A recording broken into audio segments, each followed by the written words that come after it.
बच्चों, अगर आप अपकमिंग अटेम्प्ट में अपना एग्जाम देने वाले हो सीए फाउंडेशन का, तो ये वीडियो बहुत ध्यान से आपको सुननी है। एक एक वर्ड को अपने पास नोट डाउन करेंगे और अपने माइंड में अच्छे से फिट कर लेंगे। अब होता क्या है बच्चों, जब आप पढ़ रहे होते हो ना, तो आपको लगता है मैं तो अपना 100% दे रहा हूँ, ठीक है। और उसके बाद जब रिजल्ट आता है खराब, तो बच्चे को सबसे पहले ये लगता है मेरी तो कोई गलती नहीं है।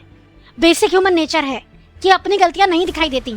तो स्टूडेंट को भी ये लगता है भैया मेरी कोई गलती नहीं है, मैंने तो पूरी पढ़ाई की थी।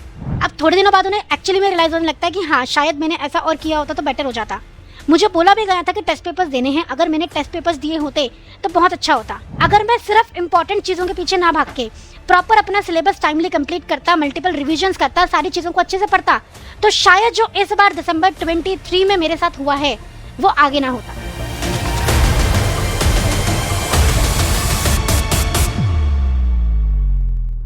अब दिसंबर 2023 में अगर आप लोगों ने देखा हो बच्चे, तो पेपर आया था लॉ का एकदम बढ़िया। बहुत सारे बच्चों को उस पेपर में दिक्कत हुई थी। जानते हो क्यों? क्योंकि आजकल बच्चे चाहते हैं सिलेक्टिव स्टडी करना। इतने लेक्चर्स होते हैं हमारे, इतने डाउट सेशंस होते हैं, तो बच्चे पता क्या पूछते हैं, मैम इंपॉर्टेंट टॉपिक बता दो। क्या बस इतना कर लेंगे तो चलेगा? क्या बस ये पढ़ लेंगे तो चलेगा? अब एक बात बताओ, ICAI में क्या आप बैठे हो एग्जाम बनाने के लिए, या हम बैठे हैं एग्जाम बनाने के लिए कि बस इतना पढ़ लेंगे तो हाँ बेटा इतना पढ़ लो, चल जाएगा और इसी में से पेपर आएगा? तो पहली गलती तो जो बच्चे करते हैं, सिलेक्टिव स्टडी के पीछे भागते हैं। बेटा CA इज अ कोर्स जहां पे हार्ड वर्क की जरूरत होती है। एंड हमेशा मैं एक चीज कहती हूँ कि आपको सब कुछ पढ़ के चलना है। तो अगर आप आने वाले अटेम्प्ट में इस कोर्स क्लियर करना चाहते हो, फाउंडेशन क्लियर करना चाहते हो, तो पहली चीज तो यही लिख लो कि क्या इंपॉर्टेंट है, क्या इंपॉर्टेंट है के पीछे आप नहीं भागोगे। आपको पूरा सिलेबस पढ़ना है, प्रॉपर क्लासेस ज्वाइन करनी है, तभी आप CA फाउंडेशन क्लियर कर सकते हो। और न्यू स्कीम में तो आपको बहुत ज्यादा कॉन्शियस होने की जरूरत है, बहुत तरीके से पढ़ाई करने की जरूरत है। दूसरी चीज, बच्चों को लगता है कि हाँ बस लीड लगाया, लेक्चर सुन लिया और काम चल जाएगा। सिर्फ लेक्चर सुनने से काम नहीं चलता बच्चों। यू नीड टू प्रैक्टिस करना बहुत जरूरी है।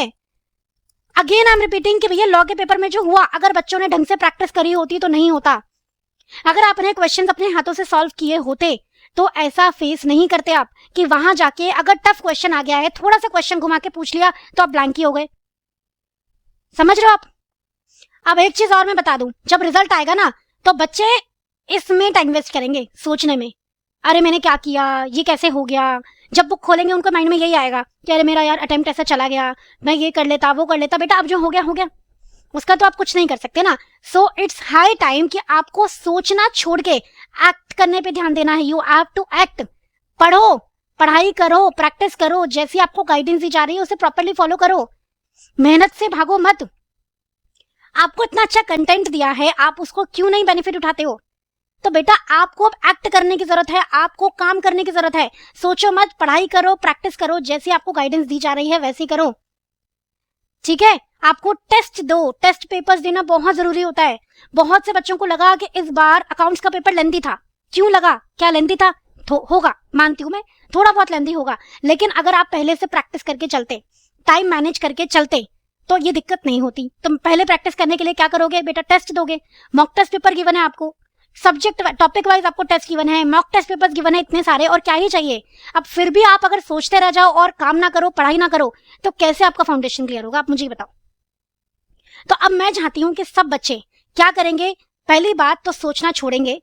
दूसरी बात, प्रॉपर तरीके से आप स्टडी करोगे। अगर आपने कोई कोचिंग ली है बहुत अच्छी बात है, नहीं ली है तो आप प्रॉपर कोचिंग सेंटर ज्वाइन करेंगे।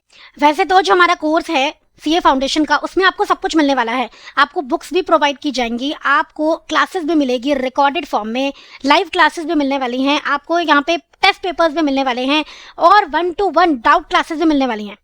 पर्सनली टीचर्स आपसे डाउट लेंगे इन योर डाउट सेशंस। और क्या चाहिए आपको? लेकिन फिर भी अगर आप कहीं से भी क्लासेस लेते हो, तो ये मेरा आपसे सजेशन रहने वाला है बच्चों कि आपको एक परफेक्ट प्रैक्टिस ये तो मैं आपको बोलूंगी कि आप लोग ले लो। क्यों? क्योंकि इससे क्या होगा, परफेक्ट प्रैक्टिस में आपको क्वेश्चंस गिवन है जिनसे आपकी प्रैक्टिस बहुत अच्छी हो जाएगी। जो भी आपके पास्ट अटेम्प्ट में क्वेश्चंस आए हैं, दी मोस्ट इंपॉर्टेंट क्वेश्चंस जिनके आने के चांसेस ज्यादा रहते हैं, एंड परफेक्ट रिवीजन बुक में आपका 100% कंटेंट कवर हो रहा है फॉर रिवीजन पर्पस। तो अगर आप ये चीज भी ले लोगे ना, और इनको बहुत तबीयत से पढ़ाई कर लोगे, तो आई एम श्योर आपको कोई परेशानी नहीं होने वाली है। टेस्ट देना है टाइमली, रिविजन्स करनी है, मल्टीपल रिविजन्स लिख लिख के, सॉल्व कर करके। क्वेश्चन को ऑडिट नहीं करना है, ये भी आता है ये भी आता है, नहीं, लिख के सॉल्व करके आपको प्रैक्टिस करनी है। करोगे तो आपको पेपर लेंथी फील नहीं होगा। और जो भी आपका मेंटोर आपको गाइड कर रहा है, गाइडेंस प्रोवाइड कर रहा है, उसे अच्छे से सुनो, फॉलो करो फ्रॉम डे 1। बहुत से बच्चे लास्ट के 1 महीने में आके कहेंगे मैडम इंपॉर्टेंट बता दो। बेटा ऐसा नहीं करना, आप लिख लो, आपको सिलेक्टिव स्टडी नहीं करनी है। Try to do each and every portion of your syllabus. New scheme applicable हो रही है, आपको नहीं पता न्यू स्कीम में कैसे क्वेश्चन आएंगे, क्लियर? तो आपको सिलेक्टिव स्टडी पे नहीं जाना है, कंप्लीट होल सिलेबस। हाँ, जो इंपॉर्टेंट चीजें हैं उन पे ज्यादा फोकस करो, रिवीजन के टाइम पे, प्रैक्टिस के टाइम पे, दैट्स डिफरेंट थिंग, क्लियर है? तो ये सारी चीजें आप ध्यान में रखोगे तो आई एम श्योर आप अपना अपकमिंग अटेम्प्ट क्लियर कर पाओगे without any difficulty. I hope ये सारी बातें आपको बहुत यूजफुल लगी होंगी, बहुत अच्छे से आप समझ गए होंगे और इनको इनकॉर्पोरेट करोगे अपनी पढ़ाई में, ताकि आप अपने अटेम्प्ट को क्लियर कर पाओ इन वन गो। आज की वीडियो में ही एंड करती हूँ बच्चों, मिलते हैं नेक्स्ट सेशन में। थैंक यू सो मच, जय श्री श्याम।